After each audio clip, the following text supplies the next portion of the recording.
1900 আর সর্ব উপরে 2200-2100। আচ্ছা, তো এই যে দাম কম, হ্যাঁ, সেই তুলনায় তো কৃষকের একদম কৃষকের খ্যাতি পড়ে গেছে 2500। আচ্ছা, এক মন এখন তো আরো মনে করেন যে ঘরে নেট হয়েছে মনে হয়েছে 30,000। আচ্ছা, সে তুলনায় আপনাদের অনুভূতিটা, আপনারা ব্যাপারে তো মনে হচ্ছে যারা পেঁয়াজের বাজার অনেক 3000 হলে তো কৃষক পাইছে। আচ্ছা আচ্ছা, তো আজকে মাল সেল হবে কোথায় চাচা? সেল হবে আপনার সিরাজগঞ্জ।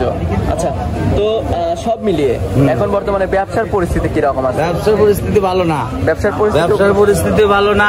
আর কৃষক যে আবাদ করছে, কৃষকের পণ্যটির দাম কালি কম। আচ্ছা, যে তুলনায় আর কৃষক যে কিনে খাবো সেগুলো সবই দাম বেশি।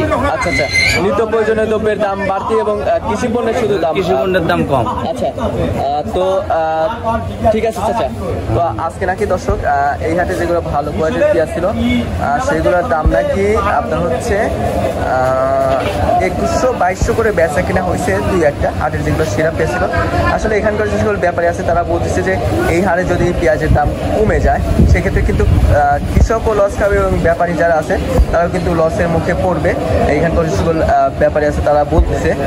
তো দর্শক, আর আপনারা সবাই তো জানবেন যে পেঁয়াজের কিন্তু মান অনুযায়ী দাম নির্ভর হয়।